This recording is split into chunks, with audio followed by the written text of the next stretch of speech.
Meanwhile, some bloke in a Cessna watching a businessman fly past in his tax write-off Tesla. We're going to it's tunnel mode. You all like the tunnels, yeah? We're going to do it for you, okay? Yeah. So this is for us to choose, okay? You're having fun? No, let us take over. We will ask the questions. Time to get the C4 out. Take it back out there, and we're not talking about Citroens.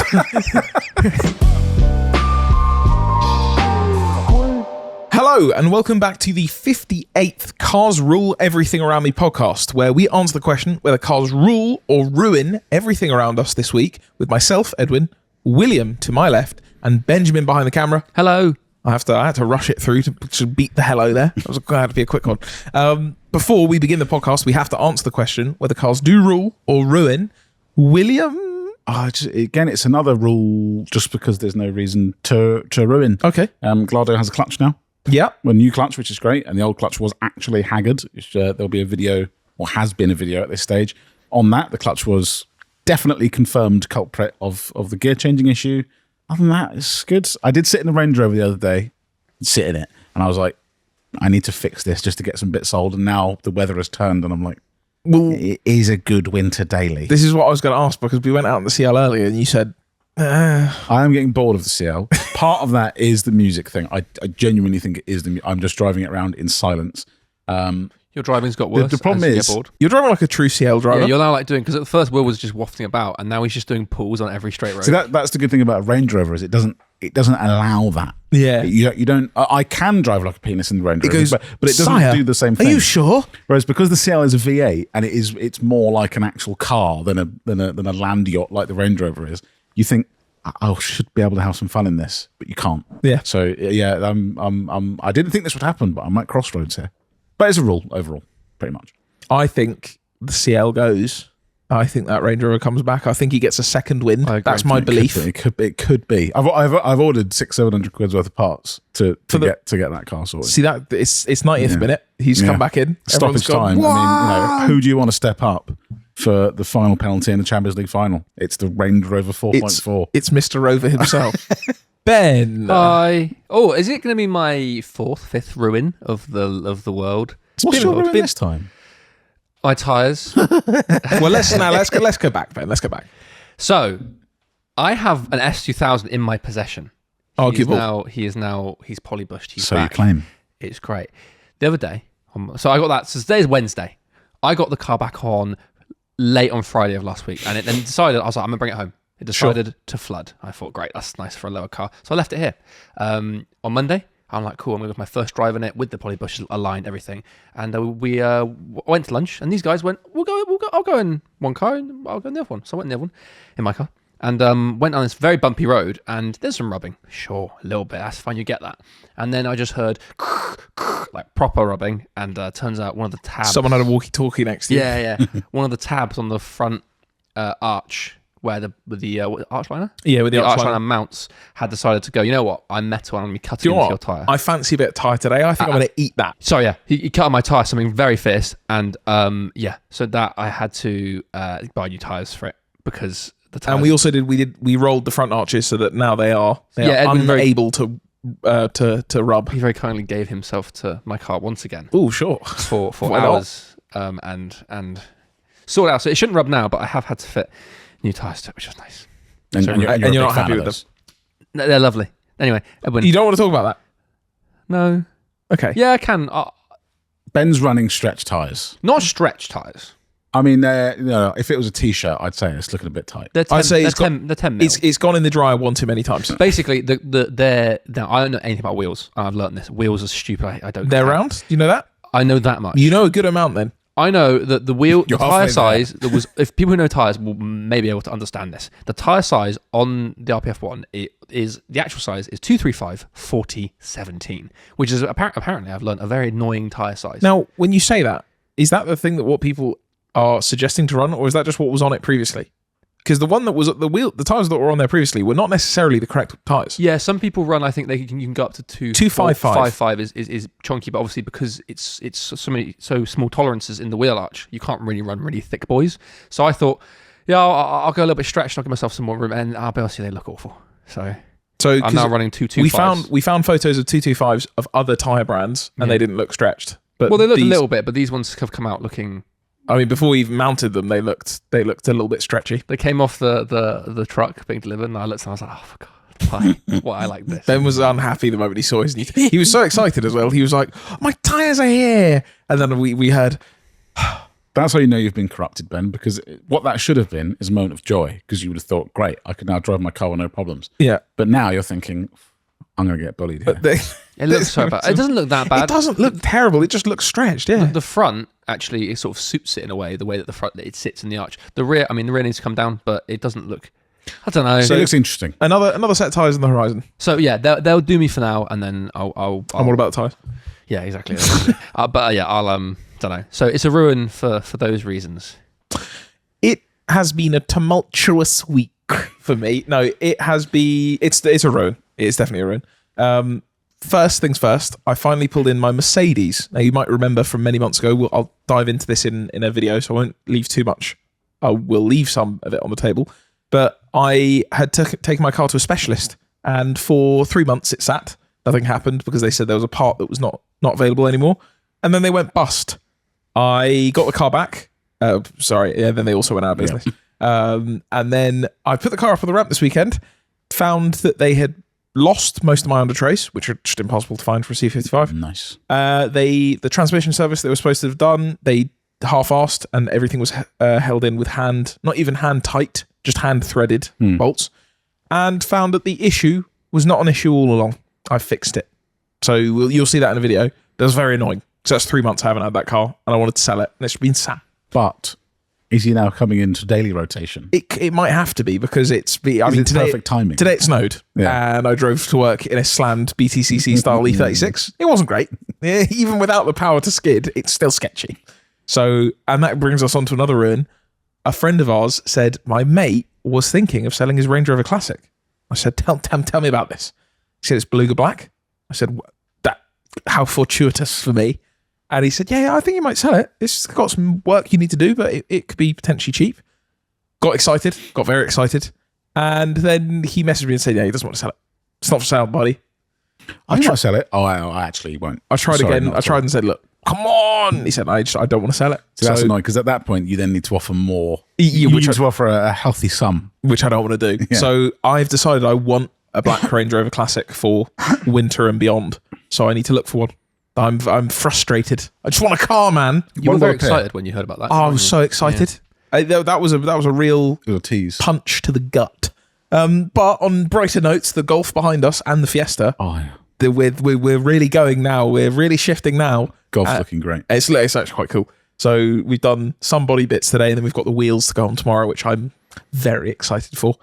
Friday, we're going to an audio place as well for the Fiesta, and I've just been informed as of yesterday that it will be getting a twin 12-inch subwoofer set up in the boot. So that car, in the size of a Fiesta. the bits we fitted may well vibrate off of it once we've got that going. So That's going to be good. I can't wait for that. So overall, that is two Rules ruins and a ruin? Two ruins and a rule. One ruin and a rule. That's Nope. not true. So one of those things was true. Okay. So we move on to things and Let's stuff. things and anecdotes And of anecdotes. stuff and notes. And Elon Musk's flying car James Bond, which Okay. is something I put in. I was listening to Joe Rogan Elon Musk podcast because there are just interesting things in there sometimes. I'm probably a fraction of the way through it, but he started talking about his car stuff. And normally I phase out here because he's talking about Joe Rogan starts talking about his tuned Tesla, and then he goes, "Yeah, that's cool. You should see this new." It's just boring. But he was talking about the Tesla Roadster, which was this thing they talked about many years ago. It's coming. Like, it's going to do 9,000 miles an hour, 0 to 60 in less than 0 seconds, and whatever. But he's now doubled down on that. okay. He's beyond doubled down on that and saying it's still coming. It's still coming, but it will be beyond what you've ever thought. He said it's basically not even a car anymore. Okay. He said, imagine every James Bond gadget. It's more than that. Okay. So people are just going to be driving down the road with AK-47s firing out the car. He kind of hinted at it being a flying car. Also, And I was listening to it. I was like, look, come on, man. Because he said, I can't say too much, but he's thinking there may be a demo or some sort of prototype or something to show this year. But like, Sorry, it's this year. November. We got like a month and a half to get this flying space James Bond car. His employees listening to this? No, please. We've only drawn it so far. Like, I'm interested because it's different to like other crap, but it is still electric, so it's not going to be that interesting. But with gadgets and stuff, I could be swayed. The thing that is interesting, as much as I hate the Cybertruck, it is different. Like they did pull off the thing that they said, which was it's not going to be like anything else. Fine. So if you can do the same thing, fine. But I also it's been hyped too much. Yeah, it's like GTA 6. Yeah. It's going to be the best thing you've ever seen. Yeah. No, you're going to ruin it for yourself if you think that. Needs to be unbelievable. And in an electric car, I just don't see it. It would have to do something so. It would have to fly. It would actually have to fly like successfully for anyone to go, oh, okay. That's Also, pretty cool. I just like the idea that that's just it just drops like a normal thing. Oh, by the way, you can buy this car tomorrow. You can fly now. Are you in America? I'll see you in a bit. You can fly now. I'm gonna get in the car. You can see lawmakers around the world. No, you can't. Whoa. You cannot do that, actually. The FAA? You can't just be on the M25 and go, I'm just going to leave. I can't be bothered with this. I'm off. No. Meanwhile, some bloke in a Cessna watching a businessman fly past in his tax write-off Tesla. Now, personally, I don't believe it. I just don't. You think This it's car, hype? I don't. They're never gonna. Okay, fine. You can design whatever you want, but at the end of the day, you are a publicly traded company that needs to make profits. You're not going to be going and putting all these dumb things in the car. I could be wrong, but they're going to go. They might do an event where they go, "Hey, it does this." It's never going to happen. But this was believable when it was the Tesla Roadster, whatever it was. It was just mad speed. Type stuff. Exactly. I mean, there was range figures. I think that were ridiculous. There's like 600 miles in 2017. But still, but it's like stuff that's sort of feasible now if you look at what Rimac and stuff are doing. But now he's like, it's going to fly and shoot baddies from a distance, But this is and ejector seats for your nan. This is what annoys me about it though, because granted, in 2017 when that was announced, cool. It was like 1.1 seconds to 60, and it's going to be, and that is all impressive. And at the time, the quickest car to 60 was like 2.3. Cool. I think actually maybe originally it was 1.9 to 60 or something. But you wait 8 years and then it's not that impressive anymore. Yeah, exactly. You can't be like, it's going to do that in 2040, mate. And then I think that's why they're now thinking, because he was asked on it and he was like, it's actually going to be even more crazy. It's going to be even more mental. They said a couple of years ago when the last update on this thing that has never shown that it will have like rocket thrusters, but it's like compressed air at the rear, which will help it accelerate faster. Gordon Murray right now writing something down. Gordon Murray stroking his moustache. Going, okay. This is what I mean. I thought that was going to be something different. I'm not a huge Elon Musk hater about this sort of thing. I don't really care, but I just feel like it doesn't feel real to me. It feels like it's something that you say and Vaporware. Yeah. The classic of it, mate, it's going to do everything. Mate, it's going to solve everything. So you're just taking. You won't believe what it's going to be. It's going to be all modes of transport. If you get to a train track, pop it on the rails. Here you go. And then you get to an airport on the taxiway. Off you go. Boat. You can do all of it.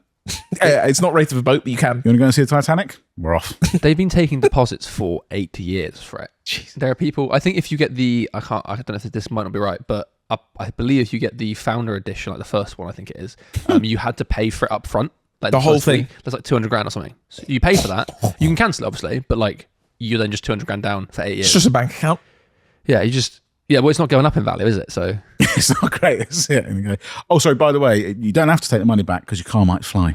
Although, if you put, do you know what, actually, hang on. If you pay 200k to them, right, and then you get a refund of 200 grand 8 years later, surely that is actually your up. No, your inflation, you're down. Oh wait, well, I mean, you're up because 200 grand is worth less now. Yeah, technically, yeah. So you'll be up a couple of percent. If you invest in, this is not financial advice. There's going to be a disclaimer at the bottom. This is not financial advice. Right, what we got next? So something we meant to talk about last time out was from you, Benjamin. Buy a flat, get a Pagani. I love the sound of this. So there is a tower block in Miami. In Slough. Where if you buy a Pagani, they'll give you a tower block. It's changed. I've just had to read it through. It's changed. Originally, it said that if you buy the flat, you get an allocation for Pagani Utopia. Wow. An allocation. As in you get to spec the car. You don't have to pay for it, obviously. You don't get a free car. But I've just read that same post that I saw, and now it's saying, edit, if you buy the car, you get the flat. So it's a mystery. So hold on. So it's not this one. It's not the classic one that was the Zonda R mounted to a wall in Miami. I don't know. I know that they are building a tower block of... like it's called like Pagani something. And the Pagani Towers. I originally read that it was you buy the penthouse and you get a Utopia allocation. Okay. But now I'm reading that if you buy Utopia, you get like. What if you just go to Pagani and go, "Can I have a Utopia?" And they go, "Yeah, sure." Yeah, you can just buy it. Do you just also want to buy a house? They go, "What? No, I want my car." Go, I know, but this does have more doors So these are penthouses. and a toilet. The Pagani residences. Blah, blah, blah. Whoa! $30 million and $28.5 million penthouses. Oh. Now, I'm assuming there is a wait list or whatever you might call it for a Utopia. For a Utopia, but you're paying a pretty penny to skip that.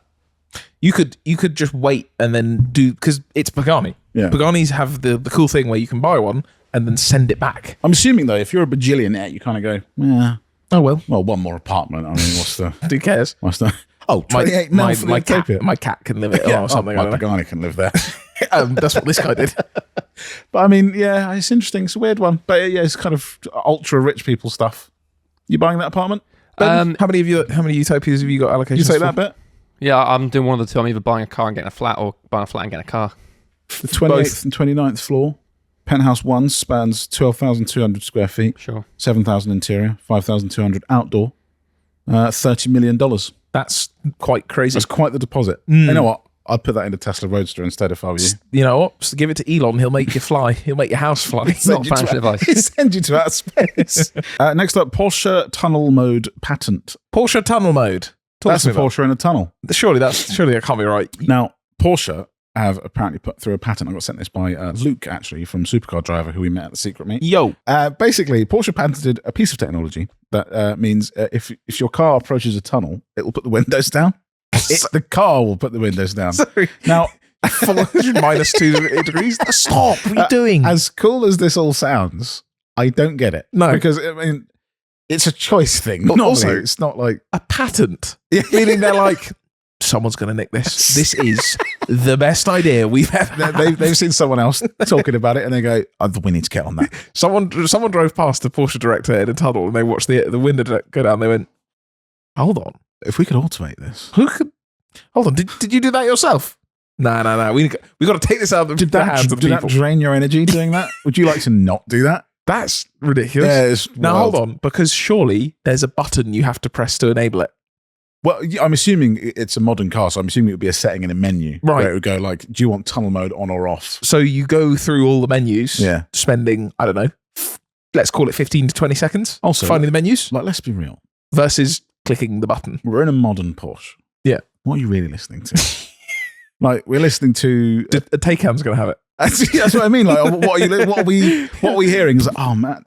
Puts the window down, gets the Jetsons noise. Gets Most modern cars are ridiculously quiet or they just sound muted anyway. So they're basically saying, you can make it a bit louder and we'll do the windows for you. But it just feels like, when I read it, I was like, if this is true, which I believe it is, how much money does a manufacturer have to waste when there are people sat in a room going, that's what we're going to work on? Yeah, we're going to that's work the thing on we tunnel need. mode. Ridiculous. Isn't there? There's a Mercedes thing that's the opposite. There is which is the With recirculation It's also button. called tunnel mode. Yeah, hold the recirculation button when you're coming up to a tunnel or you're sitting in traffic and there's stinky diesels, and you can hold the button. All of your windows go up, And then if you repress it, they will go back to the exact level that you had them at, which is very cool. it's a lovely thing. Now that makes sense. Yeah, That exactly. has a practical.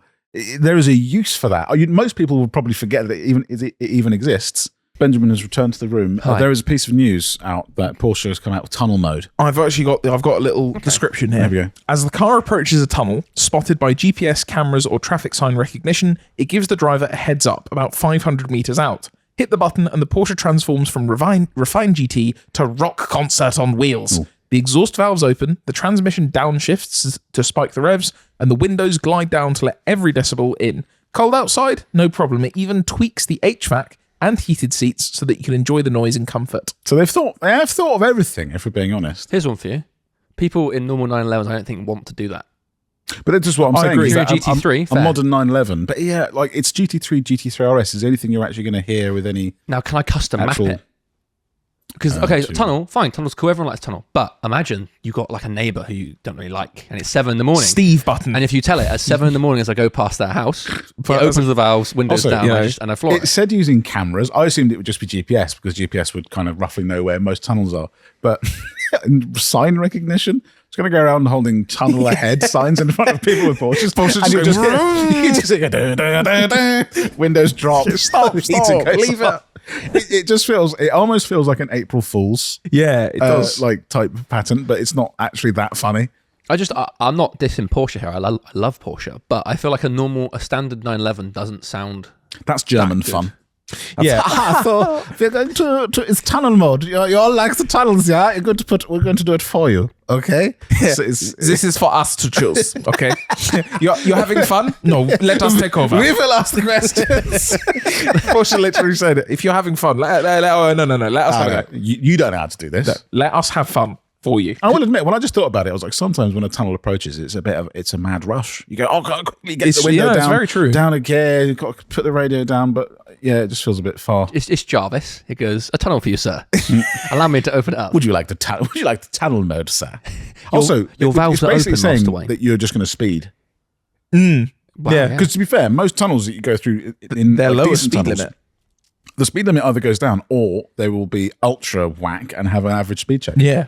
So they're just saying, Porsche, mate, go ahead. Have a go. Don't worry about it. it goes down all the gears, but you just go, nah. Porsche goes, we'll get the ticket on this one. Have a go. Also, tunnels maybe in Switzerland, that's beautiful. You go for a tunnel, you come out, and it's a lovely mountainscape. In the UK, you come out, and it's like Dartford Crossing. yeah, or like Newport. Do you know what I mean? It's not. It's not. Although there are on the way to Anglesey, if you're coming from like Liverpool, there are some fantastic tunnels in there. Some real good ones. But so then you map it in for just that part. Just that part. If you go near Wales, on they go. I love a tunnel. Tunnel mode. Just generally all for I cars. just think they look great. Okay, that's interesting. Isn't it Like great, from an though? architectural, Like sometimes a great entrance to a tunnel can really get you. like Italy. Yeah, they have the big, there's like- one in the UK. Where is it? It's round. Is it the one down the sense. A3? Could be like that. Yeah, I think that's when you go towards on the way to Goodwood Goodwood. Yeah, that's one. It's just round on the outside, and you see it, and then you see average speed check. Bro described a tunnel. No, It's not all tunnels. mental Sorry. because there was a hill here and I couldn't get through. And Why now are I all can. tunnels round? What, you in the Italian job? Well, most of them are, aren't they? Ben's in there going. Ben's in the Twingo from Top Gear. doing the loops. What's wrong with? I don't know. Just tunnels are great, Yeah, aren't tunnels. they? Yeah. What we got next? Let's have another piece of news. Ben, you put in here. TVR is back. Brackets L. Now, the L is possibly not true anymore because the original Okay. thing. So here's something I'm going to say. I put it in here because Ben's misinformation of the week. quite possibly. It's been a while. This car is a car that we mentioned. What a is few it? Weeks ago. I'm about to say after this sentence. I was about to say it. Right, man, you got me so excited. So, TVR, Trevor, Trev, mate, Blackpool, making cars of fiberglass, of adequate quality. of not very good quality, but they're mental. Back in the day, they then disappeared. Gone. And then about roughly 10 years ago now, Yep. they came back and said, we're making an actual, not even like a fiberglass thing on wheels, an actual car. Here's the thing. Big 5-litre V8 in it. A Coyote, I think it was based on the Ford yeah. Mustang. Yeah. And everyone was like, cool, man. Sounds good. I'll have an order. And they went, yeah, we got to build a factory in Wales first, so we need money and we haven't got any. And then anyway, it never happened. But they've been bought. The Griffith. You said you were Griffith. going to say what it was. The for original people that one don't was the Griffith back in the day, right? And Yep, it's in the the same 90s. name. But yeah, it never came to fruition and they've been bought again. And apparently it's being made. Actually? But it's by an electric car company. Oh, no. So the reason I yeah. put the L in there is because the first thing I read originally was that they were going to take that exact design, that exact concept, and put electric motor in it. But what I have since read, could not be true, it's kind of all rumours, is that they plan to eventually move it, like most manufacturers, to electrification. But for now, it's gonna be that exact car with the V8. I've just asked just AI, which I know a lot of people were upset by, but just because I didn't want to spend hours searching, how many times TVR have changed hands, like majorly? It's between either 5 or 6 major ownership changes. That's too many. Yeah. For One every other car. Like, here's the Camaro. Oh, hold on. So give us a sec. Sorry, we've gone under for a while. We right. will be back Here's the with the Cerberus. Russians. Look, mate, you'll never guess what's happened, but just give me a minute. What? I don't like this. I don't Griffith. either. It's not mental enough. It's. I don't think it's a bad thing that TVR are back, but yeah, it's got supervised or if I did this, which for those of you listening, I've just covered the TVR badge. That's Watch Dogs car, like the MG Cyberster, or something like that. It's just not too bland. And the thing is, not all TVRs are mental.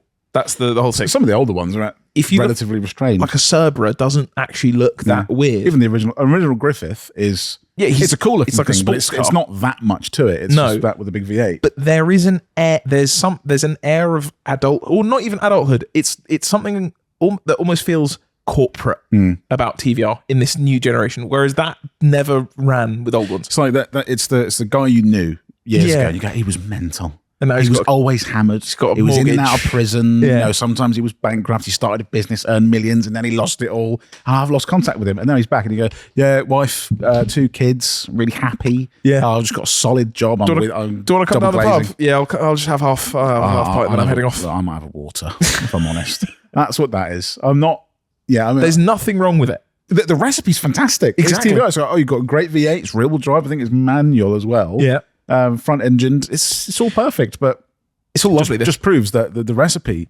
It's not in the recipe. It's the baker. It's the baker needs to be higher. A little bit of coke in it. But yeah, so I'm not against it coming back. But if we could crank up also don't reuse a name.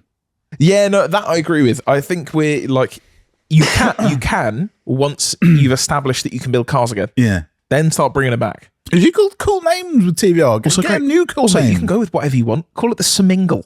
Yeah, and I go, that sounds amazing. The Sabingas is out. And you go, cool. We've got the Cerberus, Grit. Like, they've got cool names. And they went, I'll choose one of the old ones. I have another one. That again. Same thing.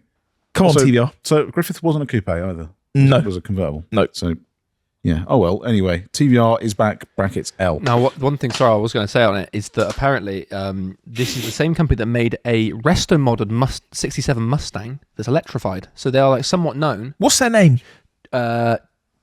Charge Holdings. Okay, interesting. Me when someone asked me to describe a battery.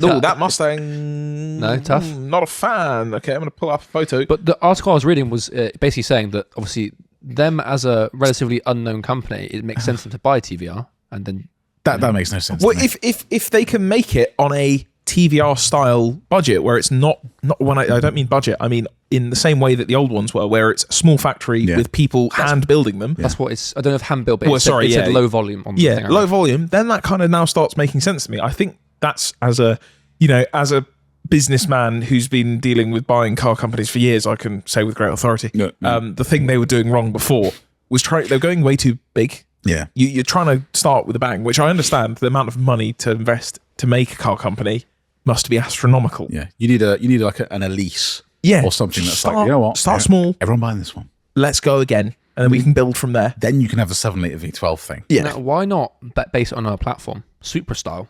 Because but again, that takes away from the TVR there'd be thing. enough people that would buy it to get you. I don't know that there would. Really? I don't think there would. would. The Supra sold. But it didn't, because it's dead. The sold. Yeah, but it's dead because it's old now. It was popular, but it didn't sell much. I don't think it'll have the same. But for a company only selling that one car, someone's going to buy that, surely. In a modern time, that is probably the best way to do it. I don't actually know if that might be. I don't know how much of it is Ford. Fair. Who knows? None of us know. None of it is Ford. I don't think any of them know either. Yeah. Maybe there is an element of TVR. No one really knows what's going on. Perhaps they're part of the C.R.E.A.M podcast. Nobody knows anything about anything at all. Does anyone know anything? And they went, not a clue. I don't know, man. And they went, good, start production. Let's go. The people at TVR are going to listen to what we just said and went, that's news to me. Hold on. First I've heard of it. We're building cars. Begging back to work. Sorry, what? It's the middle of the week. But at the same time, shout out to every person who has ever been involved in creating a TVR. You're God's men. And also why? That's my other question. It's the best. Oh, man. Things like, why have you put a piece of MDF behind your dashboard because you couldn't make the dashboard fit? That's my fair, completely fair. Just people's names on parts. Just says Alice on something. Stephen, it's January 14th on there. You know when you're halfway through a series and then it disappears from your UK Netflix or other streaming service? And that is when NordVPN comes in. You can just switch your location and carry on watching like nothing happened. It's not just about watching stuff though. It keeps everything that you do online private and secure. It blocks trackers and malware, and you can use it for up to 10 different devices. We are both running it on our phones and our laptops. It's one of those things that you forget forget is even on until you actually need it. If you fancy trying it, go to nordvpn.com/creampod and you'll get a big discount on a 2-year plan plus 4 extra free months. And it's risk-free with their 30-day money-back guarantee. So make sure you click the link in the description. Ben, you've put in here, this is outside of news, people who don't know how big their car is. We may have mentioned this before, but I wholeheartedly believe this. The biggest issue, this is my rant of the week, the biggest issue with people driving is that no one knows how big their car is. Agreed. Now, yeah, cue the comments. I did crash into one of our videographer's cars, and that's because of the big raindrops. We've gone over this, okay? They were big that day. But what I'm saying is that people on the road, like, you know, when you're going into a width restriction or somewhere, for us, it's what we know, the wiggly road. Yeah, of course. The road from here, in between here and the motorway, which is wiggly, and it's very tight. So and named. I go through there on the way back from the unit, and it infuriates me. Because I'm in an X5, a somewhat big car, and there's a person in a Hyundai i10 who's 14 feet from their side of the road. Yeah. And everyone else is fine. Just that one drivers. person. But I believe that the reason people drive like clowns is because of the fact that they don't know how big their car is. And it gets worse at night. Agreed. When you send those people out at night, or when if light has slightly faded, if a cloud covers the sun, some people go, well, that's it. I can't see a thing. You know what that is? It turns into, for them, I imagine it as either a game or like Bear Grylls spec, where it's like, my current objective is just to survive. This is going to be a treacherous journey, and my only goal is that I don't die by the end of it. So I'm going to slow this right down. I got to make it through. Yeah, it's going to be fine. That's what I feel like it has to be. I was behind someone in a Tesla recently. It was a back road. It was the Tesla, someone else, and then me. And you could feel the frustration because there was a queue behind me as well, where this person, every time another car came the other way, they would brake. But normally, I'm kind of used to it. It still annoys me where people slightly slow down or they tap the brakes. But this was like, at one point, they went from about 30 to like 15, 10 miles an hour. And I was like, time to get the C4 out. And we're not talking about Citroens. No, I agree that you shouldn't be on the road. If you're panicked by a thing coming the other way, you should not be on the road, or you should at least go back to school. Someone teach them to drive. Yeah. And what you should learn is the fact that there are 2 lanes on the road and that they're not coming into your lane. Do you think they do it like walking or like in a supermarket? Someone comes the other way and they go, oh. Well, is it slow walkers? You know, slow walkers that everyone finds very frustrating. But they stop. They just stop in place and go, you're going to have to go past me because I can't walk. But someone coming the other way. A much bigger person comes towards them and they stop. They go, whoa. I can't go through here. The thing I always think about it is, okay, at any point in your driving, has your car grown?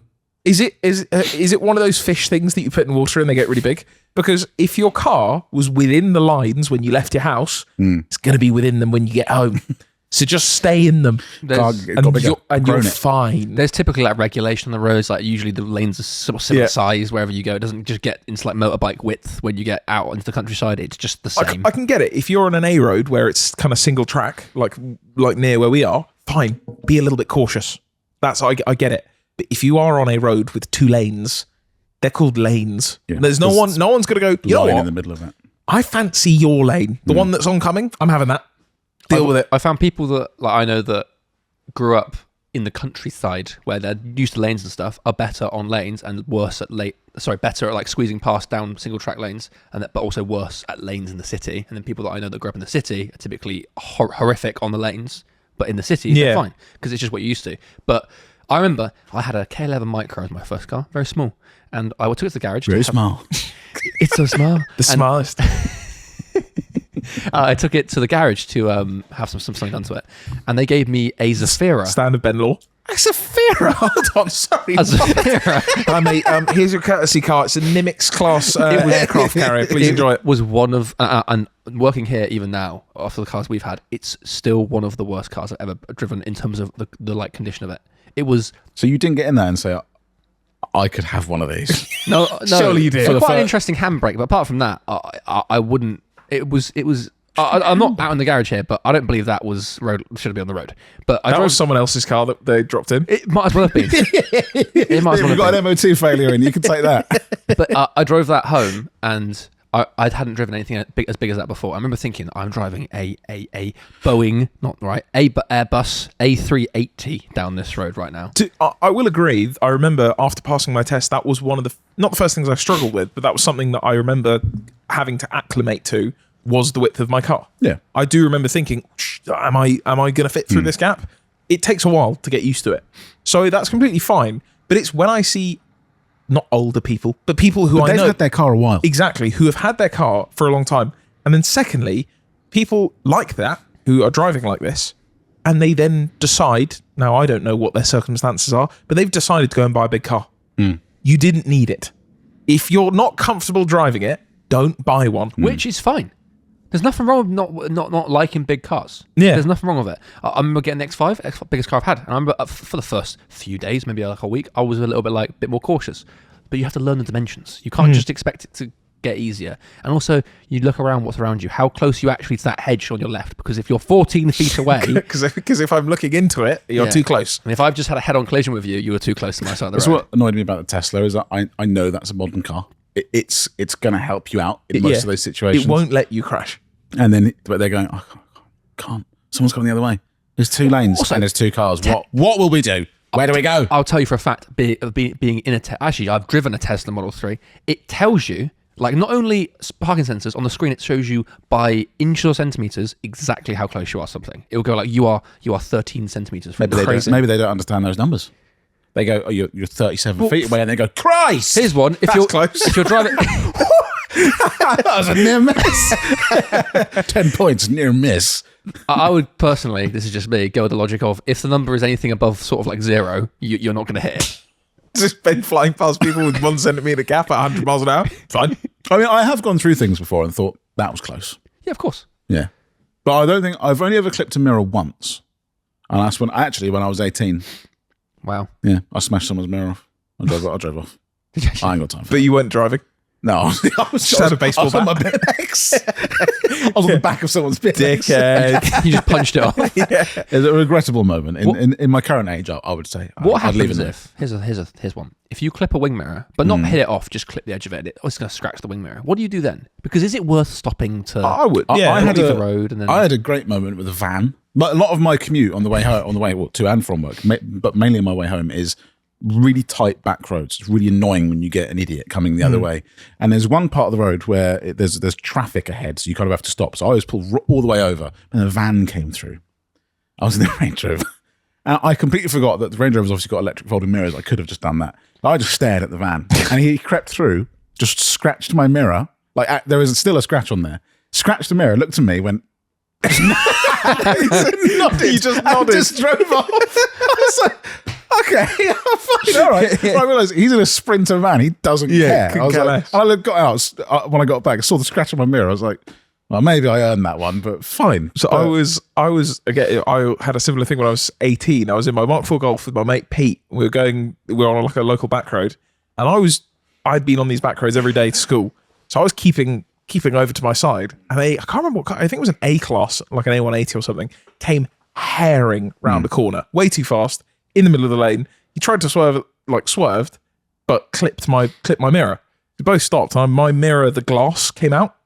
I was pissed. I was like, what the hell? We both got out of the car. He got out like screaming, shouting, and I was like, you hit us. What are you talking about?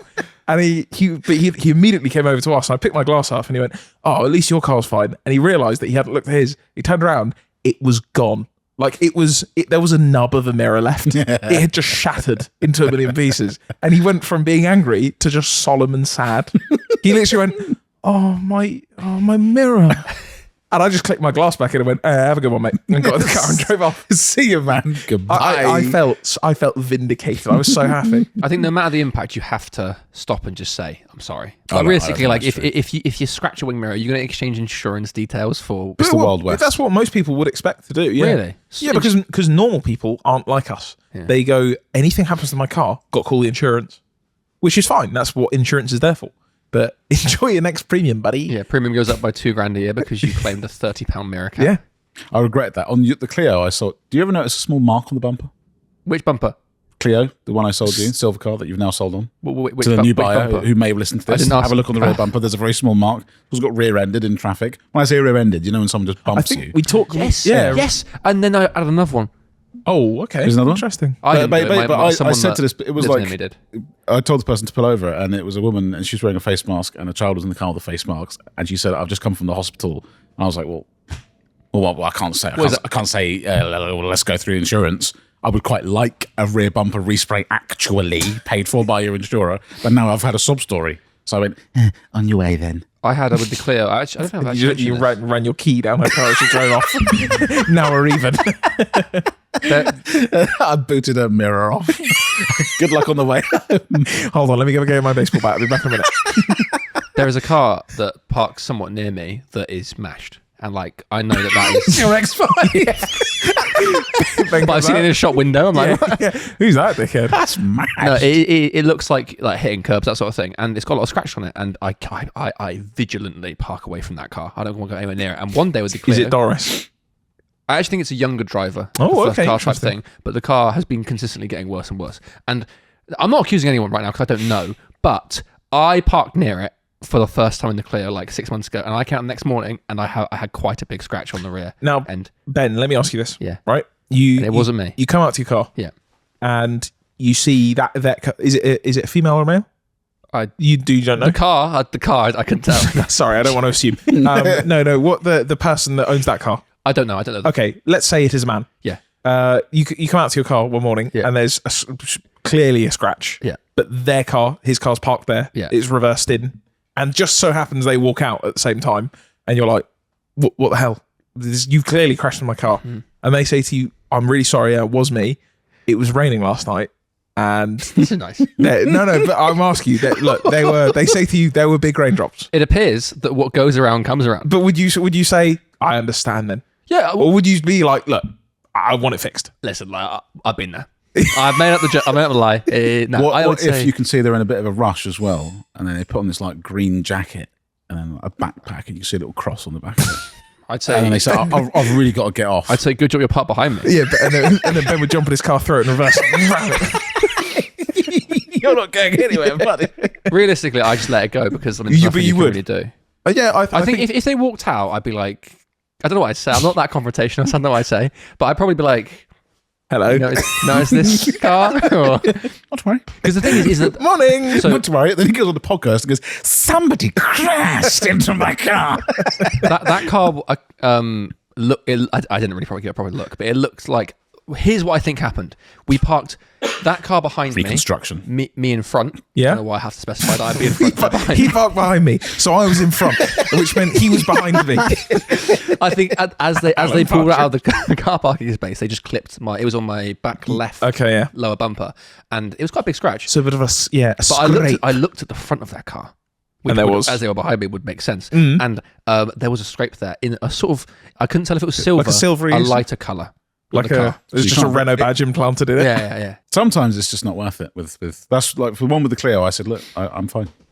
All that hassle going through insurance to For just But a then when I cleaned the car, I saw that scratch. And I was like, yeah, that's see- the bit. When you the get thing- close to it, you go, I I was saw like, that one. bumper's like 50 quid, so it's not the end of the world. But you know, But it's for me, I think you should. no, it's the principle. For me, I don't care that she's got an ill child. I think You should be responsible for your actions. for me, it's all about the reaction from the person. If they get out of the car and they go, "I'm really sorry," Agreed. fine. Yeah. But if you get out of the car and you start getting annoyed, go, Sony car. What if, innit? what if they drive off? What would you do? Would you chase them? You chasing them? See, I would. I'd love it. But where do you Would you draw the line? If they Yeah. run a red, I'm probably not going to. I'm not like, going to commit any. Other side of the road, those all good. Oh yeah, sure. Oh, yeah, I'll do a barrel roll. no. If You're they- other side of the road, weaving in and out of traffic, drifting. They go through a red. Hammer all right, well, mate. all right, mate. Criminals have standards. Okay, so there's another bit of insight into our driving habits. Unless it's at night. Oh, then it's fine. Oh, Then, right, I'm, right, then I'm with them till the They'll end. go through the red light and go, he's not following me through. And they watch me rip a handbrake turn through that. do you think you catch them? Yeah, I'll pit maneuver them. But you think you catch them? No, I would. Depends what they're in. Well, isn't yeah, it? what are they in? Like an RS6. What car are you in? That's a question for you as You're well. in the M3. Okay. They're in an RS6. No, because the man in an RS6 who's willing to do a hit and run, that's not someone I want to mess with. Or you just could drive normally and you should find them just in a hedge. In Yeah, like it's 5 true. minutes. Well, are you catching them? No, hang on. Here's one for you. I'm going to guess. Yes, you are catching Of them. course I am. Such a classic. I wouldn't actually even need to make contact. I'd make a nice, safe citizen's arrest. Will's on the phone to the police going, and that's a left onto... I would get lost, though. They crash and go left, you go right. I don't know where they're gone. The police helicopter would give me instruction. I go, I have no idea what that is. Mate, where are we going? I know where the Burger King is. Do I go left or right there? Is it Bean Street? I don't know where that is. That is I've the got most, no idea where I that's am. the most Will response. For context, we have this thing where we sort of front hypotheticals to each other. And typically, I mean, I will go at it with more of like a, nah, probably not. Edmund goes at it with a genuine like analysis, and Will, no matter what it is, will go, what's a good example, Edmund? I can't remember. You can't mention most of the ones I've Most of said. them aren't allowed to be But talked he'd say, for example, like that one, immediately, it's not like, yeah, no, I might not catch them. I'm catching them. One was, how long do you think we would each get away with criminal activities before getting caught? And I said I'd mess up somewhat soon and get caught. Will said, I'm never getting caught. Yeah. I'm never getting caught. But probably based off nothing, you just believe you would get caught. Well, that's what. But you need criminals Have standards. and they have a belief. And that's part of the reason they go down. But It's because they stopped believing in themselves. Mate, my heart was in it for those first 5 robberies, but I took my eye off the ball. Never start doing charity depends on the like how do you prison know? talks. How do you know I'm already not doing crime? But if you you're start, out, you're ruining it. if you start doing like prison talks Ben, to try and reform people, and you're going, guys, you got to believe in yourselves. You know, you gave up with those crimes. Get back out there. Then who do you do it properly. Who do you think broke into Will's house? Will broke into Will's house. It's me. Yeah. Why do you think I got there so quickly? The perfect crime. I was there all I along. looked at my car and went, I'm not stealing that. That's mine. You still couldn't find the keys to it. I thought, I'll just steal my girlfriend's purse. Why not? Oh, this is What a fantastic Christmas present that will be. I got you another one. Right, what have we got next? Next up, we've got, Ben, you've put in here the Bentley Continental Supersport.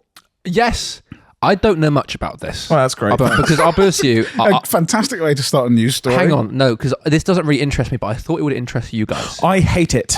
Yep. I really don't like it. It's the new age Continental, which I already am not the biggest fan of, but it is then got Los Santos custom body mods on it. It's looking like a Mansory. It's Maxton Designs. It's not Bentley.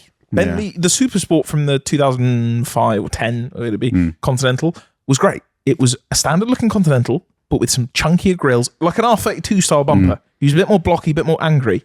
That's it. That's all you need. I saw a Supersport at the NEC Classic Car Show a couple of weeks ago, and it just reminded me how much, because a Continental normal is a bit old man style. Yeah. I still think they look really good on the right wheels, but the Supersport, it's just, and there's not that much to it really. It's additional. It's a bumper and bonnet. Bumper, the bonnet. I think And the then the rear lights bumper. are the lights. I always feel like the I lights think are they do have a or something. darker center, because my dad bought a crashed Continental vert off Copart, And with that, and he stuck, as everyone does, the Supersport front bumper on it. It's so much better.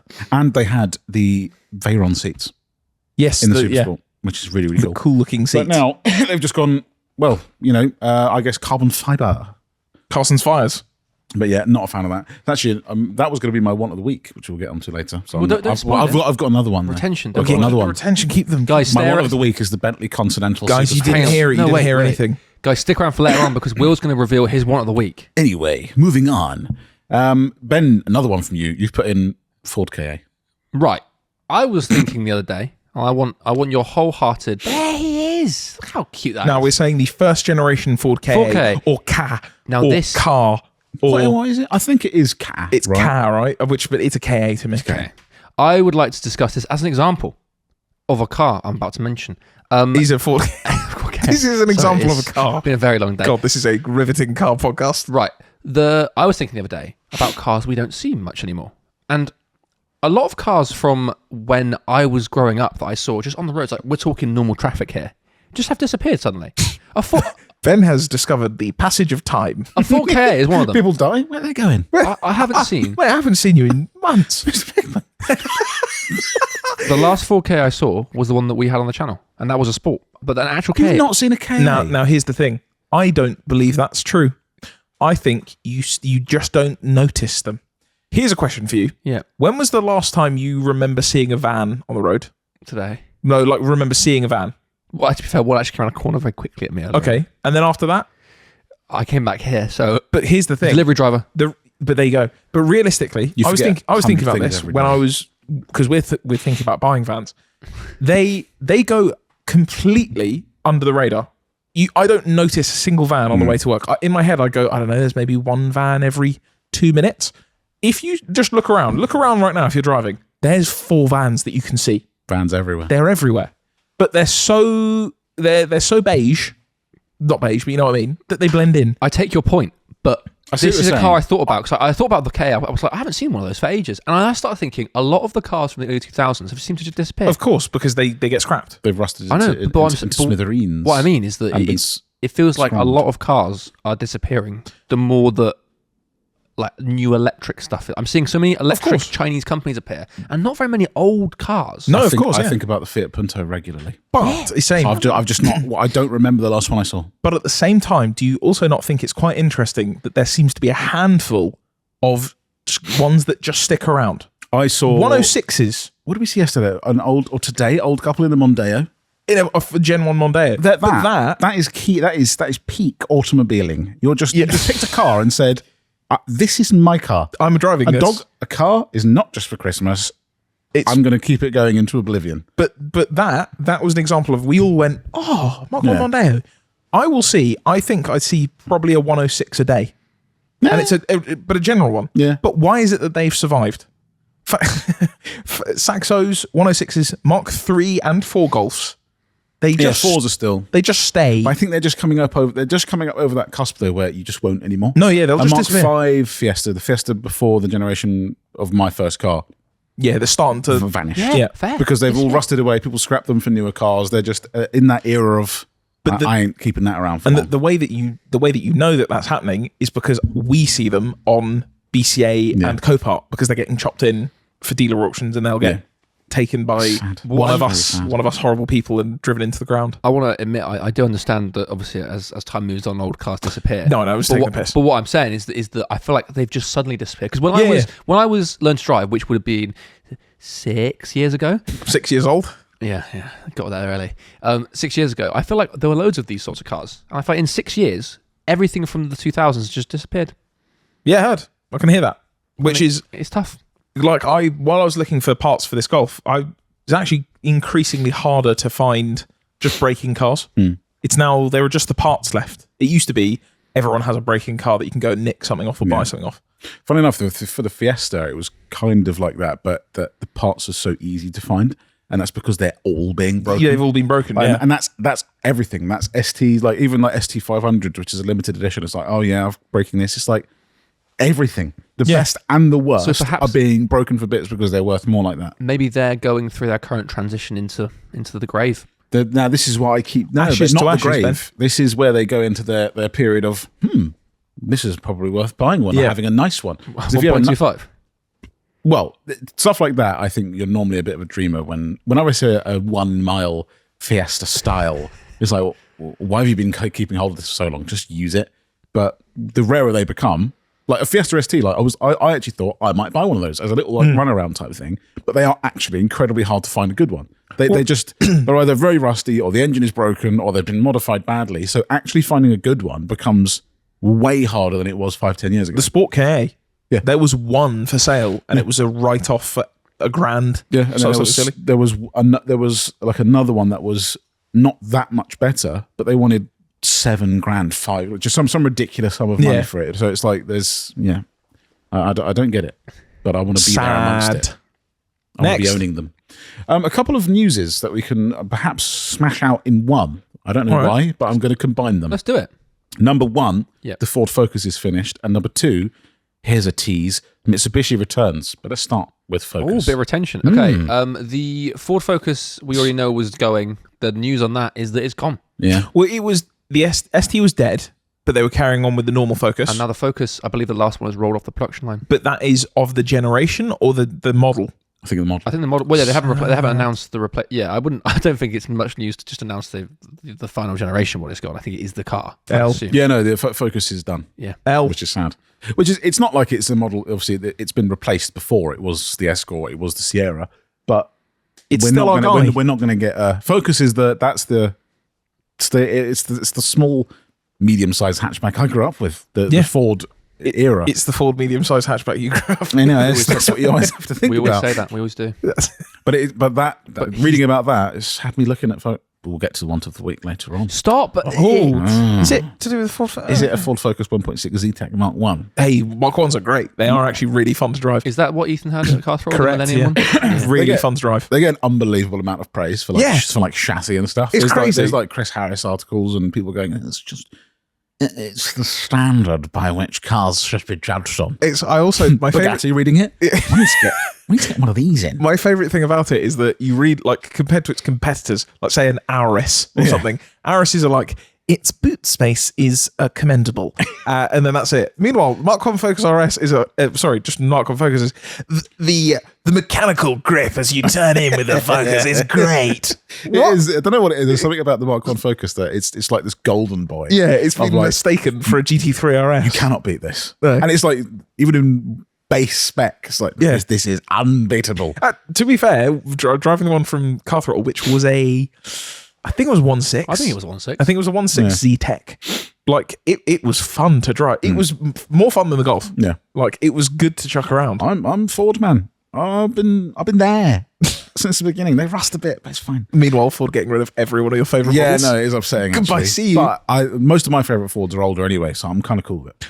So from Ford to Mitsubishi. That under that cover is apparently a Mitsubishi. It looks like any other Mitsubishi I've ever seen ever in the world. Mitsubishi have announced. I mean, to be fair, I don't know when they announced that they'd gone. Well, the only way that I found out was when I think I've mentioned it on the podcast when I was looking for Evo parts. Yeah. And every Mitsubishi dealer in the UK was closed. Because there's one not far from here. Yeah, gone. Yeah. Because I said that because that was where I went for a recall there. And they looked at me with a modified Evo and went, what are you doing? What's this?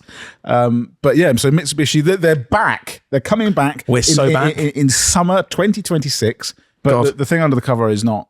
It's not filling me with joy. Summer's going to be so lit. It's big. Is what for people listening. What it's big. It looks like L200 or was an Outlander or that kind of. It's crossover. Eclipse Cross. Is that? Do they make that now? There was a rumor about an Evo. Because there has recently been a rumour, or perhaps even some leaked sort of news about an Impreza coming back, like some sort of WRX STI hatchback type thing coming back, but that's electric. So as exciting as it all sounds, it's not. It's just not exciting, is it? The Evos everyone wants aren't going to be brand spanking new. No. They're going to be 25 years old. There's no more 4G63s. It's just not happening. They're not. I'm not having an Impreza that makes no noise. No. It's going bum, bum, bum, bum, bum, and then can I get staring into a hedge. Unequal length electric lines. Yeah, exactly. So interesting that they're coming back, but is it actually that interesting if you're not a balding, middle-aged, grey human? Probably not. Meanwhile, women, I wanted to buy that. Damn it. Is that all it's for? Yeah. Oh, well. Yeah. Meanwhile, some balding middle-aged men possibly listening to this are going, oh, the perfect car for me. Oh, Richard Porter book. Oh, hell yeah. Just to your left here. We got a note that I will admit, Richard, your handwriting is as poor as mine. Perhaps a doctor. Yeah. For a writer, writing not your forte, perhaps. Or the physical writing. Put them on a computer, and then that man is. So the letter we got sent a letter and book, which is Petrohead. This is like it's good. I've been reading through that. I've got like a quarter or halfway through. It's quite good. You have it's like his columns from Evo stuff. Yeah, all of his Evo stuff, which are very funny. Cool. There are some car based. There are some non-car based. Yeah, don't think of it as like. It's not just like straight up car reviews. It's not just the Ford Focus. Focus has a fantastic chassis. You know, I'm going to start calling Ben Ford Focus Mark 1. We did read this and we managed to. Fantastic chassis. Nice. Mark 1 gear. That's what it's called. Hello, you creamy lovelies. I've got a new book out. Basically, a load of nerdy bollocks. So I thought you might like it. Keep up the great work, Richard. P.S. The nose-blowing fart confusion in a Scotsman's bog almost caused me to crash into the central reservation on the M5. Bastards. Now, just before that, could you say, did that say, keep up the great work, Richard? Was that one for him? That was mid-letter. You had to give yourself a quick pep talk. Mate, You're doing great. don't give up on this writing stuff. You're doing great. You will get there. But also, I like the pen. I'm not trying to dig out because we've got the book. It's great.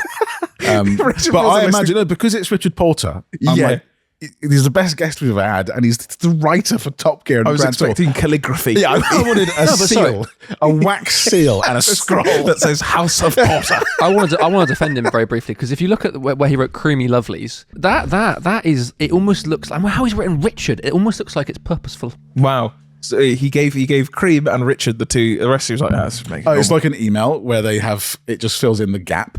Yeah. Where it just says, "Hello, Yeah. you Smith and Sniffy boys." Yeah. Thanks, Richard, and then the note is just random. Yeah, it looks like that. just happened to get it right. Also, I like the Y on creamy. Anyway, we're not analysing it too deeply. Nice try, Richard. We know that was ChatGPT. Yeah, Physically wrote it. wrote it on there. But yeah, we have the book, so that's very cool. Yeah, thank you. Petrolhead is what it's I'm called. going to finish. I'm going to finish it, and then it's over to Will. I can't read. So Ben there's no laughing point. because I said I'm going to finish. I'm not laughing at all. Okay, yeah, sure. I'm not laughing. What, you weren't laughing. I laughed at something else. I was thinking about something. My bigger question is, why does Richard Porter listen to this and Yeah. or anyone else? Yeah, that's actually fair. He's going to skip through this and go, "Oh God, I'll just give me the book back." Yeah, I'll have the book back. Ben, you've got one here. This isn't a news. This is a thought. Drive-through mechanic. Is this a thought, or you Yes, saw, or I you've put this seen in it? ages ago and we never actually got to it. But it is.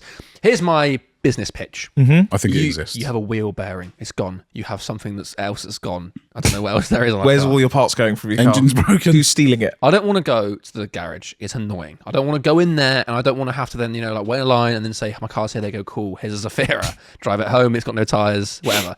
I want to just sit in my car. Maybe I've got some chicken nuggets from last week I'm eating. Yeah. And I pull up, and he does my wheel bearing. I sit Okay. While now, you're in it. there. Yeah. now that's interesting. I'm thinking the health and safety might be not a fan of you being in a lift. But if you put the car on the lift correctly, it's somewhat safe. Anyway, Right, but and let's he say, needs like, to go, let me just move the steering wheel. yeah, or there's a fire and everyone leaves for lunch perhaps, and you're stuck. Yeah, but Okay. I'm talking about just... Yeah, but then with that logic, we couldn't do anything, would we? I do think drive-through servicing garages do exist. Yes, because American, it's simple. Very big thing in America. I think there's a couple here. I remember I think when I used to live in Northampton, there used to be something like that, where it was like drive in, drive through, but I don't think you were in it. It was No, yeah, drive you have through to get- in yeah. sort of name, but not. It's not McDonald's. it's like McDonald's. You don't go to the first window and they go, "I'll have a wheel bearing. I'll have a full service. They take the actually or- made that a major service. Do you want to? I'll have a service, medium or large. Large. They take the With oil spark out. plugs, yes, please. The oil comes out on the first service, and then they go, right, mate, just pull around to the next window, and we'll put the oil back in. Be quick. Do you know what? We haven't actually got any oil. Can you go park in the bay out the front, and we'll be out in a bit? But that's the bigger thing. You've seen us work on cars. Yeah. Things go wrong. They're professionals, not you guys. No, it happens to the best of us. I think this. I do think that there should be a better way Now- of booking in cars at garages. There is a thing that I saw the other day that is, why don't night shift garages exist? Where you pull Fair. up at 6 p.m, you drop your car off, and the next morning your car's done. That is Now so it sounds great, good. doesn't it? But now, when something breaks, where do you get the parts from? Because it's closed. Well, it's the night shift parts shop. but for things of like course, things like servicing and GSF at night, they can swear in there. Yeah. After 9 p.m, after watershed, GSF can say whatever they Like like. say, you want this fucking wheel bearing, mate? Come get it, you. extra business for them though. Absolutely. They say we're open overnight, and that's because that's when we're on the graveyard shift. 24/7. You're a car parts. How has 24/7 mechanicking not been a thing? We can Where create. you can book online. We can create a whole economy because you can have the 24-hour part shops, the hole in the 24-hour, Yeah, that's what 24-hour people working. You can have twice the workforce. Ben just came up with the night shift. Hold on. 24 hours. Yeah, but you can employ twice as many people. You've got a night shift guys and a daytime Twice guys. as many people. Because No, Ben, why are we doing that? Let's just make them work 24 hours. Let's That's have not how this works. midnight car sales as well. you can sell cars. You can even drive at night. So petrol stations all night. You can even. already Ooh, exists. Okay, hold on. Ben has only unlocked night mode recently. It's got to 4 p.m. in the UK. It got dark and I went, can't go home. I'm stuck. I'm Street lights. I was driving at night. I think the drive-through mechanics would be a good shout. Or don't. Here's my second option. Right, you know that you take the car to mechanic, right? It's going to take 2 hours. It's not your whole day, but it's a bit annoying to have to sit around for 2 hours. Sleep pods. You know, like the weird, fancy, modern sleep pods you Now- get in like offices that people have. Okay. Or, like Google HQ. I think I saw it once. Well, You can go for a nap. That's what I do. okay, but the thing is, usually, if you're dropping your car off, you've probably agreed with work that either you're going to drop it off and then come kind of straight back. Yep. If I saw my employee come back in his full pajamas, holding one of those little candles in the cup, I'd be like, Striped "Sorry, pajamas. did you? Where were you?" And you go, "I was at the mechanic." I'd go, "I'm firing you. You're lying to me." Yeah, but if you make up the time, I'm I'm not too bothered. just going to go and get a wheel bearing done. Why do you have an overnight bag? I'm going to go get my car fixed. Call you up, and it's Or a honk shoe bag. You've got your toothbrush. No, I shouldn't need my toothbrush. Now, for this. here's my next question. A thought, right? If none of that works, here's what we'll do. We'll pull up at the garage, Daytime garages. at the garage in the day, yeah. and then in return for your car, they'll give you a little loan car, and you can get around. Then Now that is what lots of garages do. I That is reckon that would work well. okay. So we've come full circle. All and we're right. back So at- so what we're saying is you're completely fine with how the current kind of no, I'm ecosystem not. I'm of not. But I'm garages work. saying that I think if it was a drive-through, I'm not saying we're doing engine swap. I don't think drive-through. drive-through. I just don't think it's MOT. now what, Possibly. Now what? How about what about this? You drive onto a car wash conveyor belt that it has to be done by the time you get through the garage to the end. Your car's ready. But is a man doing it? There's a man doing it. Okay. So it's like a reverse car assembly plant. It's a car disassembly plant where they're taking your wheel bearing off, putting a new one on. But you could do brakes, wheel bearings, servicing. I'm not saying we're doing like engine. That's what you want it to be. Now- You want it to be a factory. Now, this is what a lot Just rebuild the whole car. a lot of mechanics are going to mention this in the comments. Is that working on a car that is hot is hell. If you're doing a drive-through mechanic sort of thing, that's tough. Fine. Oven gloves. So you're just in it running. No, I'm going to turn it off, aren't I? So you're just sat there in silence. I'm going to Sorry, sit, mate. Can I get my music on? I'm going to sit on. I'm doing your battery, mate. I'm doing wiring. Please don't. I'm going to sit on Instagram Reels for an hour, and I'm going to just doom scroll. I you know what? I think it's idiotic, if I'll be honest.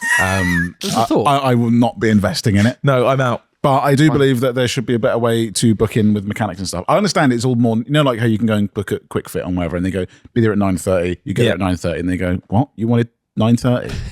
That's not happening. We'll see you in a few hours, mate. We're going to aircon regas or whatever.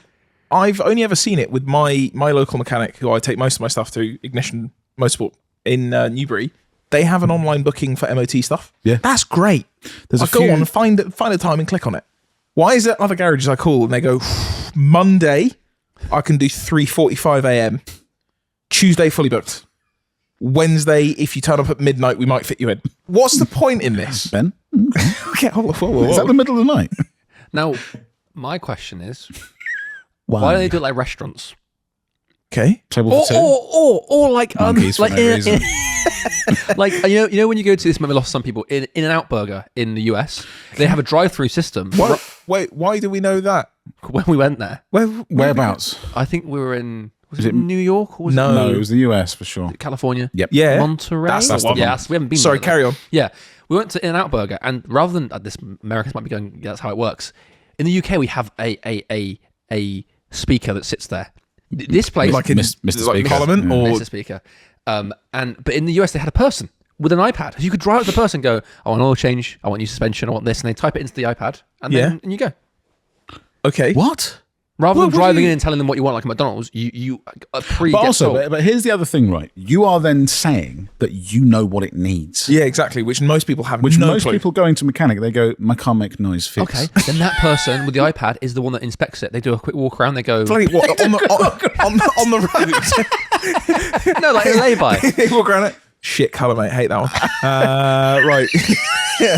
Tires are old. Right, cool. Okay, fair, I don't think you can fix this one. I think you're going to lose a lot of money doing this. fine. Although, or Mr. Fit himself, Mr. Quick Fit, might be listening and going, get this boy in charge. This guy knows what's up. No, it's not. It's Hit me just up. not. It's not happening, is it? There are a couple of quite good websites out there where you can book in, and it just says pick a time or whatever. it's great. but I don't think it's common enough. No. Maybe it's because I understand it's more nuanced than that, where it's like I don't want to just say, yeah, I'll get your car fixed at 9:30, because then you're going to have people going, well, I brought it in at 9:30. I brought it at 9:30. You said it would take half an hour. That's what Ben So does. you are asking for a refreshed head gasket. I'm going to say, go wait in the bay outside. We'll bring your food out when you're ready. but it's cars. But it's cars. rather than It's food. used oil. You're going to do it at McDonald's now. You're going to put up McDonald's and go, oh, do you know what? Could you do a full service, please? 3 chicken nuggets, the best food. True. Driving food. Next up, speaking of Monterey, somewhere where we went to, I can't quite believe we're about to talk about it on the podcast, but we're searching for someone. It's a very important person. He means a lot to us. We must find Mr. Bugger. Now, yeah. Okay. So when we were in Monterey, there is a show called Exotics on Broadway, which is a part kind of just out of town. Now, on one of the back streets, we had parked up. We then got back in the car, and while we were leaving, there was a car parked up on the side of the street. I want to say it was like a Maxima or something? I think it was either a Maxima or an Yeah. Infiniti Q45. Yeah. And it had the plate, because obviously in America, you can have whatever you want on your plate. You can Yeah. write words with spaces and things. And it was the plate, Mr. Bugger. It was Bugga, I believe, so not like full English Yeah, spelling, it was but either, still. Yeah, so But Edwin said that is the most British man. That's Mr. Bugger. Mr. Bugger. so it's been a running joke since that moment, since that inception of I will call Ben every morning and say, Mr. Bugger, how are we doing? But we now need a photo because we need to make sure that we are not going crazy. He must exist. I think he's local to the area. So if you're local to the area of, I think it's Oceanside or Seaside. Oh, was that in the downtown bit? No, I know exactly. I can tell you the street it was on. I'm sure we can actually find it on Google Maps. I'll do some research tonight. But Because Mr. Bugger needs to be sourced. my undiagnosed something helps me with that.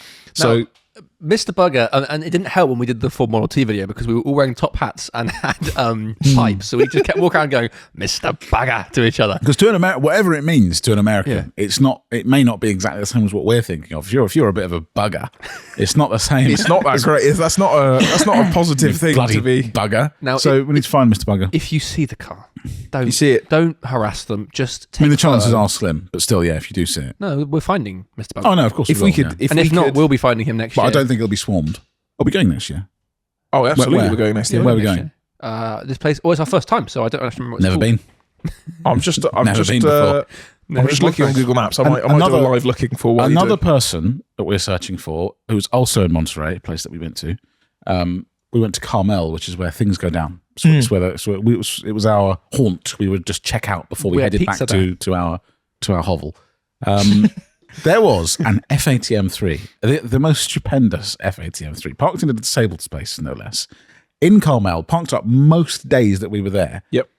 And we don't know what colour it is. No. Which is, it's not, Which it was for- like a dark metallic blue, but not that dark. It was rich enough that you could tell it was blue in any light. Yeah, so basically. it's not Tanzanite blue. It's not if you're a Tanzanite. BMW nerd, it's not Tanzanite blue, but it was a bit deeper than Interlagos. Yes, it was somewhere in the middle of that. We need your help because this is torturing us. I need to know, because not only that, it was sat perfectly. Oh, it was was lovely. just stunning.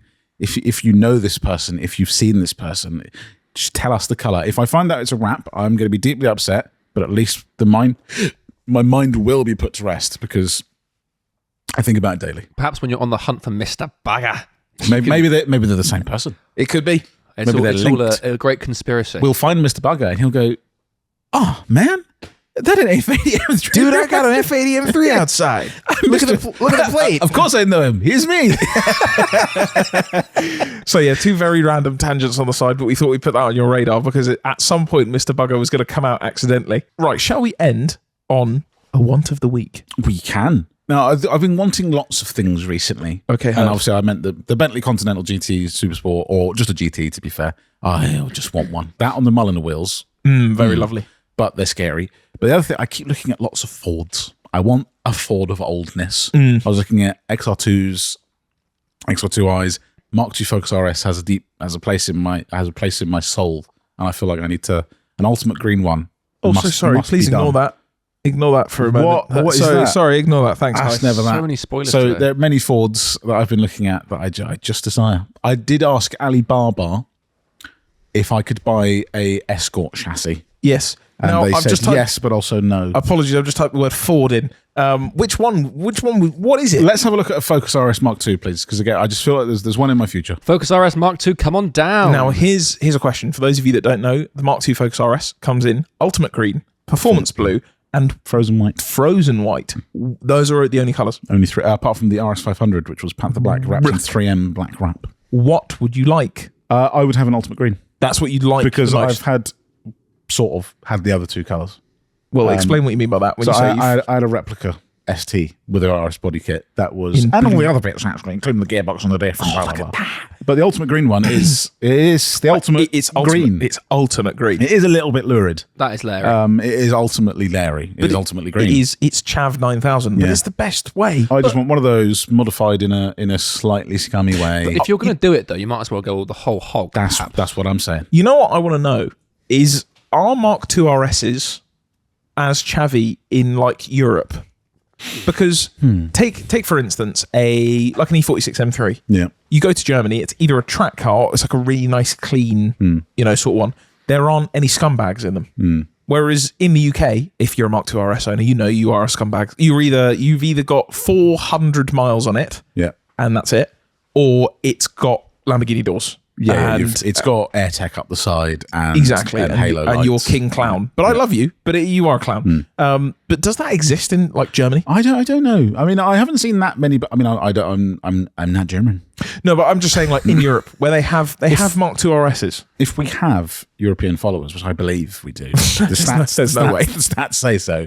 Please tell us, like, what is your initial thought seeing a car like that? 'Cause that's the thing. Mine is interaction, Like I have, and then it's ooh. I have a feeling because I've seen a few over in Holland, and they're just normal. They're just stock.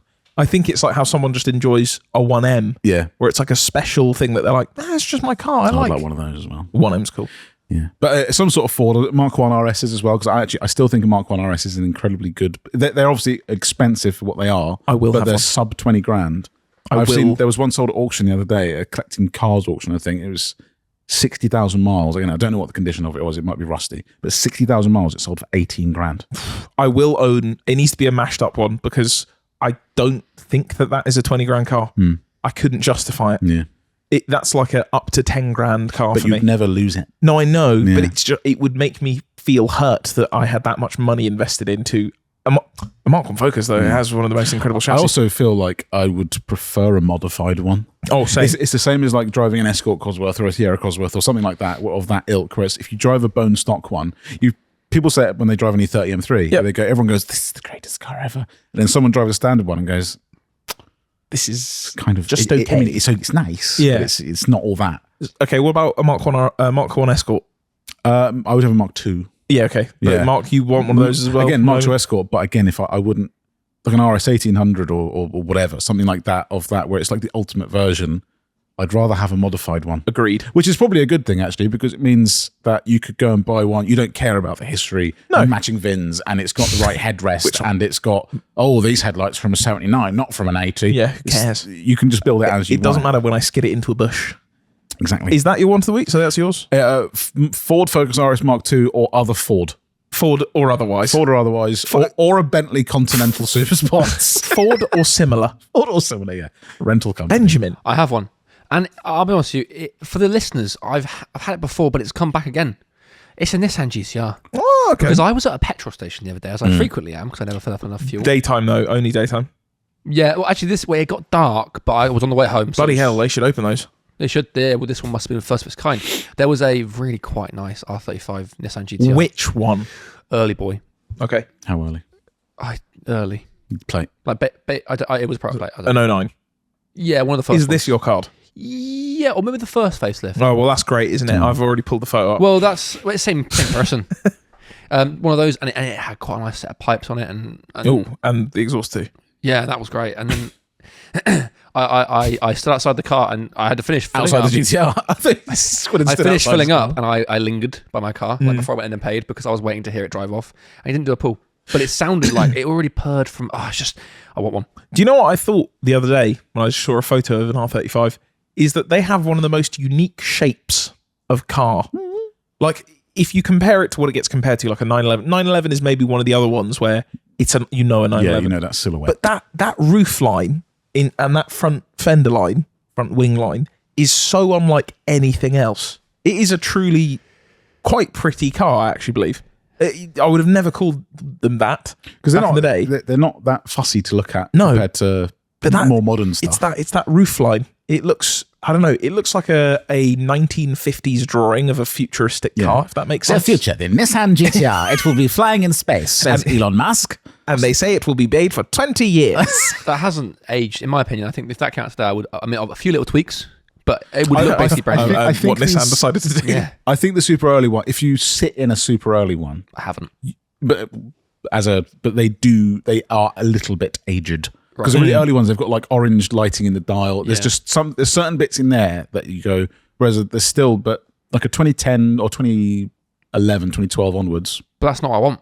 You want an early guy? I want a 2017 facelift So you're on E. But can you pull that up, please? What's that, sorry? 2017 GTR? Do you see one in your future? I do. No, there has to be In one. Wilson? Show me No, your no, no, palms. no, no, I see. I would buy another one. there has to be one. I has think to? I said this before on the podcast. If I, Can we gamble my- with me? when my time comes and if I haven't owned one, that is Gamble great. with me, Ben. By when? I don't. Please. Tomorrow. I can't afford it. Next week. But I love that. Next year. End of next year. No. End of 2027. That's next year. No, it's not. It's 2 years away. I don't think it's going to happen by then. But I will have one at some point because man. You want one. Would you have that colour? Would you maybe say, like, it's what you want this week?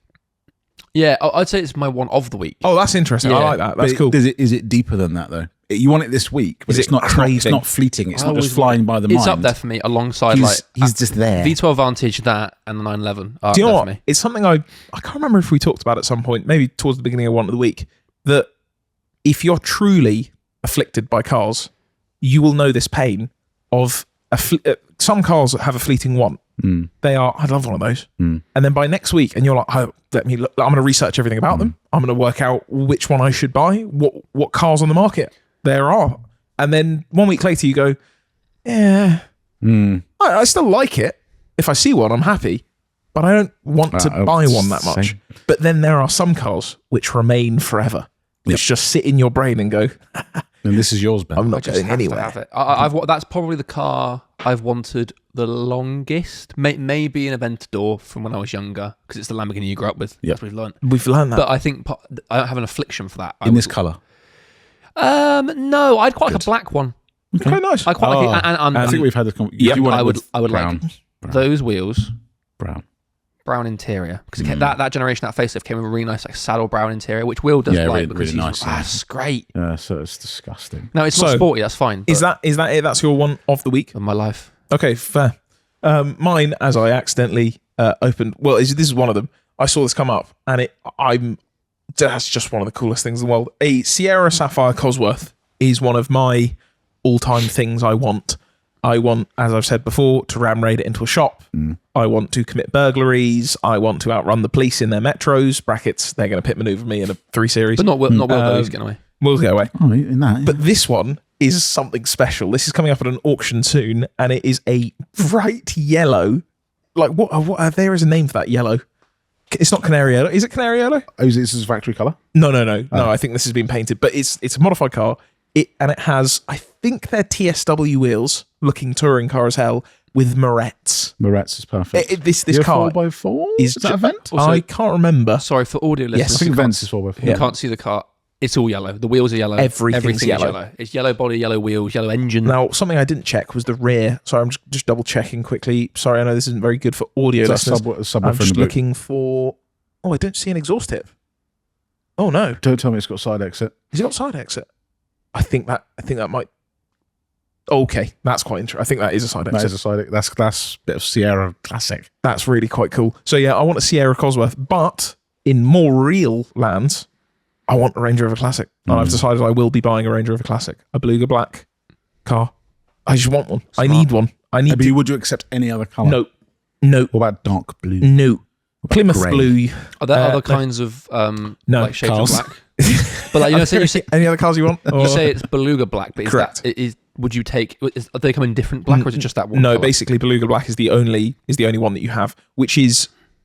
And I before I would have probably said yes, but I did it on my 8 Series. The 8 Series I bought is a colour called Cosmos, was grey, which is a super dark black that when the sun hits it goes to a grey. I hate it.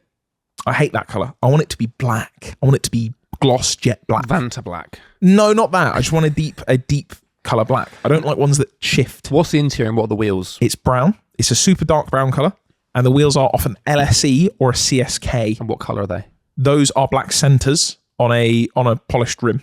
Or not polished rim. Like an Essex Boys spec type beat. I've got a photo here. So this, towards the end of Range Rover Classic production, they made a long wheelbase version called an LSE, which I don't actually like the long wheelbase. The proportions look weird. It looks like a weird limo.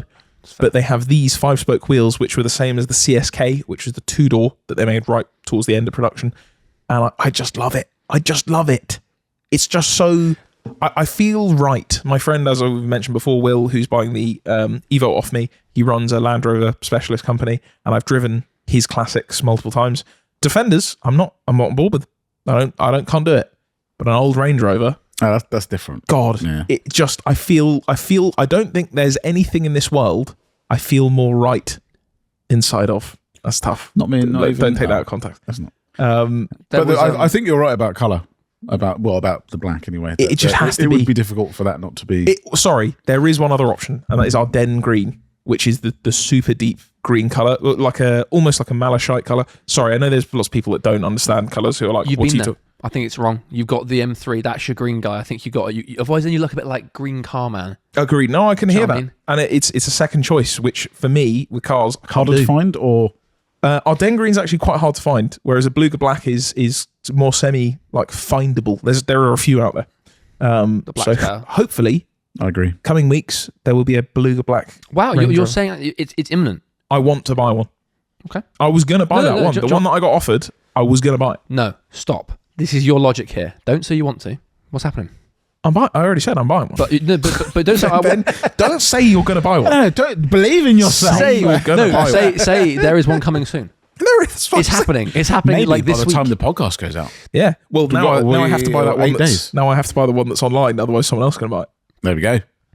Next time you see us, there will be a Range Rover Classic sat behind us, and a maybe. Nissan GTR, Hopefully. and a Ford Focus. And a Ford GT. And a Ford. Something. Great place to end the podcast. Thank you very much for listening to this week's episode of Cars Rule Everything Around Me. We will be back next week. Ben is running away because he needs to go to the toilet. I have to. I hope you have a great week. And remember, let us know your rules and ruins. Creams. Cream. I'm going to go and pee in the new toilet. Nice.